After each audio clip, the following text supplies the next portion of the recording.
Assalamualaikum warahmatullahi wabarakatuh. Selamat datang kembali dalam channel Aldino Kamarudin Santoso. Ya, bertemu kembali dengan saya, pemilik channel sendiri, pembuat video dan ngedit, tapi cuma akhir-akhir ini jarang diedit. Dan pada kali ini saya akan bahas apa lagi ya? Kemarin barusan tentang sains berisik gitu kan. Sebelumnya dokumenter dan sekarang kita kembali ke film Aldino Film Universe.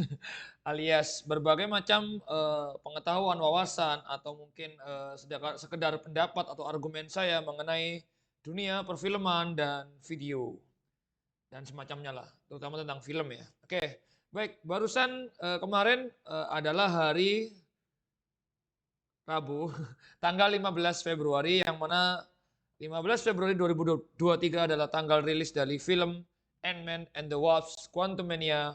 Mantap. Oke, dan kebetulan saya berhasil alhamdulillah nonton di hari pertama dan memang setiap film Marvel atau superhero DC maupun Marvel yang rilis itu kayak hype gitu. Jadi saya pengen segera nonton di hari pertama atau cepet-cepetan dan memang kayak apa ya, seru gitu pembahasannya di forum-forum, entah di Telegram, entah di Facebook, entah di WA itu kan. Jadi kayak pengen bener-bener harus segera nonton supaya ada teori-teori yang berkembang atau ada apa nih yang dibahas nih, kejanggalan, plot hole atau mungkin pengembangan karakter atau mungkin cerita-cerita yang mungkin bisa selanjutnya bagaimana dan sebagainya. Dan kebetulan kemarin udah hari pertama nonton dan kita akan mereview film menurut saya dan cenderung suka-suka, yang mana mungkin beberapa akan mengandung spoiler. Jadi mungkin kalau yang nonton video ini sebelum nonton tolong hati-hati atau mungkin nonton video ini setelah nonton filmnya di bioskop atau di dimanapun lah nanti ya. Jadi nonton filmnya dulu baru nonton review kali ini.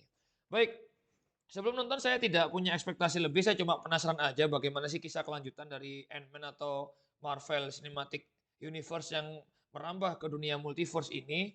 Jadi ya seru-seru aja, artinya memang menurut saya itu film superhero ya memang banyak yang fun gitu ya. Maksudnya namanya aja superhero itu kan di dalam dunia nyata pun ya tidak real mungkin punya kekuatan seperti yang di komik gitu kan. Yang mana ini adalah pelarian untuk hiburan ketika di dunia nyata nggak ada, akhirnya kita nonton di film gitu kan. Nah, tapi memang ternyata sebelum saya buat video ini, saya menonton berbagai review film ini yang katanya banyak mengatakan ini film Ant-Man yang kurang ya, kurang memuaskan atau bisa jadi dianggap jelek gitu kan. Walaupun memang katanya lebih bagus dibanding Thor Love and Thunder maupun Doctor Strange Multiverse of Madness gitu kan di fase 4 sebelumnya atau di film yang rilis di tahun lalu gitu kan. Cuma ya saya waktu nonton enjoy, cuma akhirnya setelah nonton review, akhirnya saya menemukan beberapa poin yang merupakan kekurangan atau kelemahan dalam film ini gitu kan, terutama dalam inti cerita maupun, karakter ya. Cuma kalau karakter ini saya kurang memahami juga, berarti adalah ceritanya. Karena memang ketika nonton film ini memang saya lebih fokus ke cerita. Dan kebanyakan juga ada yang ngomong CGI atau CGI-nya jelek, atau mungkin musuhnya yang terlalu muda ya. Cuma ini banyak sekali faktornya. Oke, baik kita langsung aja ke review jalan cerita atau alur film ini. Mungkin di sinopsis sudah banyak bisa dibaca. Jadi Iron Man ini kembali menjalani hidup normal sebagai manusia di dunia nyata gitu kan setelah mengalami petualangan dengan bersama Avengers, menyelamatkan dunia dan akhirnya dia juga dikenal sebagai public figure dan menulis buku gitu kan. Jangan remehkan, manusia kecil gitu kan. Itu quote yang menarik ya. Artinya manusia kecil di sini bisa dalam artian manusia kecil secara ukuran maupun kecil secara, jabatan atau status sosial gitu kan. Jangan remehkan gitu kan. Dan ternyata, kehidupannya normal itu berjalan maju dan menemui suatu, titik di mana anaknya ini ternyata pengen beraksi layaknya superhero gitu kan. Anaknya ini muak kalau kok bapaknya nggak bertugas sebagai superhero gitu kan. Sedangkan si Ant-Man ini bilang, "Loh udah selesai tugas kita, superhero udah selesai," gitu kan. Dan ternyata anaknya ini udah belajar kurang lebih 5 tahun itu kan, membuat suatu mesin yang mencoba menjadi teleskop Hubble atau teleskop yang bisa melihat, apa yang ada di dalam alam kuantum atau quantum realm ya. Alam yang dijelajahi Scott Lang atau Ant-Man ini selama Ant-Man 1 dan 2 gitu kan, yang mana di situ dan sampai dipakai di Avengers Endgame untuk menjadi mesin waktu gitu kan, menjelajah ke dunia manapun lewat quantum realm atau alam kuantum tersebut gitu kan. Dan ternyata mesinnya si Casey atau si anaknya Ant-Man ini mengirim sinyal kepada musuh terkuat Avengers yang kira-kira nanti bakal dihadapi. Salah satu musuh terkuatnya yaitu adalah Kang the Conqueror atau Kang sang penakluk. Ini mungkin dari Sunda ya, karena Kang. Oke. Nah, sinyal tersebut ditangkap oleh anak buah Kang yaitu Modok, yang mana Modok itu ternyata adalah Darren yang mana itu dulu adalah musuhnya Ant-Man di film yang pertama, Yellow Jacket itu kan. Sekarang berubah jadi Modok. Dan akhirnya sinyal tersebut membuat Modok ini menarik atau gimana ya? Mesinnya itu menarik satu elemen keluarga itu mulai Hank Pym, Hope, Janet, nah itu sampai Ant-Man dan anaknya itu kan ke dunia quantum realm kembali itu kan. Dan di sana ternyata ada berbagai macam makhluk yang mana nah ini sering apa ya? Sering sering menjadi pertanyaan saya juga sih. Kan film-film luar itu rata-rata pakai bahasa Inggris ya. Sedangkan alien atau makhluk yang aneh kok mereka juga pakai bahasa Inggris? Kapan mereka belajarnya? Kan saya pakai bahasa yang aneh. Ternyata di Ant-Man ini sangat cerdik ya penulis dan sutradaranya itu kan. Sebelum ngobrol pakai bahasa Inggris, ada cairan khusus yang mana itu membuat komunikasi pakai bahasa Inggris bisa nyambung gitu kan. Jadi cairan ini diminumkan ke Ant-Man sekeluarga supaya Ant-Man sekeluarga bisa ngobrol dengan makhluk-makhluk di quantum realm tersebut. Jadi ini unik ya. Ini supaya mungkin nggak plot hole dan diprotes orang-orang. Itu makhluk unik, makhluk yang nggak real kok bisa pakai bahasa Inggris mungkin ya, sehingga ada media atau penjembatan untuk memahami bahasa Inggris itu kan, termasuk makhluk-makhluk yang kayak Star Wars itu. Jadi memang banyak yang dan saya juga teringat film ini kayak nonton Star Wars itu kan. Sedangkan kalau Star Wars kan petualangan luar angkasa ke planet-planet ketemu alien, sedangkan ini di alam mikroskopis lebih kecil daripada subatomik gitu kan.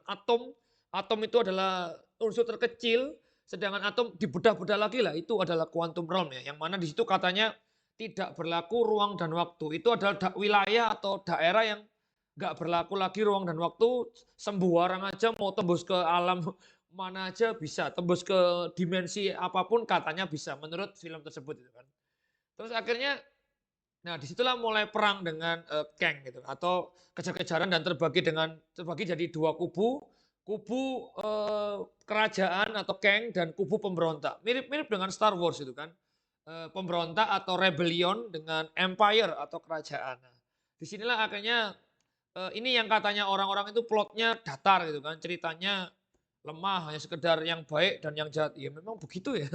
Terus jangan hanya sekedar pemberontak lawan penguasa. Terus mungkin itu ya. Terus habis itu kok apa namanya ya begitu saja misalkan seperti itu. Nah, memang akhirnya ada beberapa yang membuat saya kecewa ya. Maksudnya yang pertama itu yang paling mengena ketika saya nonton film belum nonton review adalah si Kang ini kelihatan sangar ya, pakai laser nembak-nembak matanya udah laser.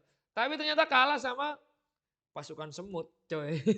Semut yang begitu banyak gitu kan dan luka-luka dia tangannya robek gitu. Nah, ini mungkin spoiler jadi kok bisa ya sedangkan di suatu saat sebelum apa namanya perang itu si Kang ini bisa pakai telekinesis mau semacam meremukkan badannya Ant-Man dan anaknya gitu kan.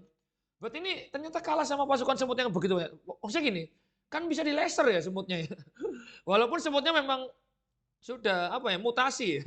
Jadi sudah termodifikasi menjadi semut-semut super gitu kan. Cuma agak aneh itu satu ya. Terus habis itu ternyata adalah yang kedua keanehannya adalah ternyata si Casey anaknya Ant-Man ini bisa punya cara untuk membuat portal tembus ke quantum realm, jemput Ant-Man sama Hope atau The Wasp yang ketinggalan. Nah, kenapa nggak sejak awal kamu cari cara untuk bikin pintu dan pintu masuk dan keluar masuk kok baru sadar bahwa setelah masuk ke quantum realm terus kamu tiba-tiba punya ilmu membuat pintu atau membuat portal gitu kan. Itu luar biasa. Cuma saya nggak tahu apakah ini mungkin dijelaskan di forum-forum lain atau mungkin ternyata sutradara yang menjelaskan. Cuma ternyata ini menjadi salah satu celah minusnya film ini di mata orang-orang ya.